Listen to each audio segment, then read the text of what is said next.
Entrance ஃப்ரேமோட size, door ஃப்ரேமோட size 6 feet 5 feet by 6 feet.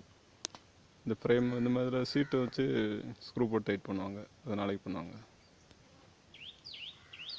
இப்போ இதில் வந்து பிவிசி பைப்பு வந்து இப்போ கனெக்ட் பண்ணியிருக்காங்க பட்டத்தில். காங்கிரீட்டுக்குள்ளே ஒரு 1 இன்ச் மட்டும் இன்சர்ட் ஆகிருக்கு. அப்புறம் இந்த இடத்துலேருந்து வெல்டு அடிக்கிறாங்க. இது 1 இன்ச் பை 1 இன்ச் பாக்ஸ் செக்ஷனை இந்த இடத்துல வெல்டு அடிக்கிறதுக்காக பிவிசி பைப்பை கட் பண்ணிவிட்டு இதில் 2 சைடு வெல்டு அடிக்கிறாங்க. இந்த காலம் வந்து 2 இன்ச்சு டயா காலம். இந்த காலத்துக்கு மேலே இந்த ஃப்ரேம் வந்து 1 இன்ச் பை 2 இன்ச் ஃப்ரேம் வெர்டிக்கலாக உட்காந்துருக்கு. இது 4 mm பை 19 mm ஸ்டிப் வெர்டிக்கலாக கொடுத்து இந்த பைப்பில் வெல்ட் அடிச்சிருக்காங்க, பானா மாதிரி. இதுக்கு மேலே இந்த பாக்ஸ் உட்காந்துருக்கு.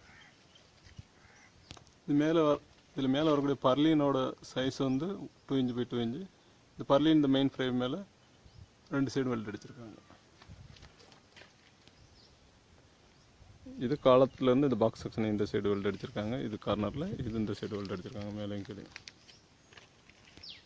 இந்த பர்லின் வந்து ஃபுல் லென்த் 24 ஃபீட்டு கிடைக்காதனால என்ன பண்ணுறாங்கன்னா ஒரு பர்லினை வந்து கட் பண்ணி இதில் வெல்ட் அடிச்சுக்கிறாங்க.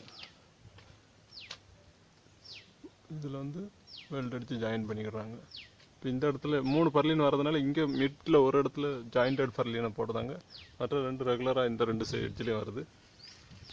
அப்புறம் இந்த சைடில் பார்க்கும்போது இது வந்து வெல்டு பண்ணியிருக்காங்க. இதுக்கடுத்து இந்த மிட்டில் வந்து வெல்டு பண்ணலை. அதுக்கப்புறம் இந்த சைடு இந்த எட்ஜில் வந்து வெல்டு பண்ணியிருக்காங்க. அதாவது ஸ்டாக்கார்டாக அல்டர்னேட்டாக வெல்டு.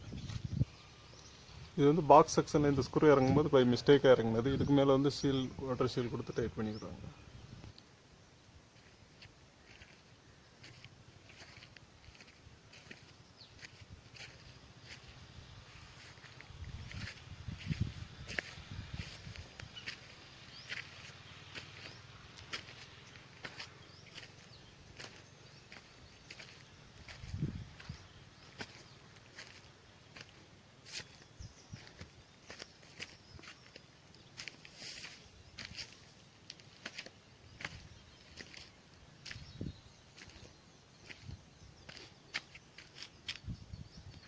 இந்த ரூஃபில் வரக்கூடிய ஷீட் வந்து 12 feet by 3 feet, 0.35 mm thickness.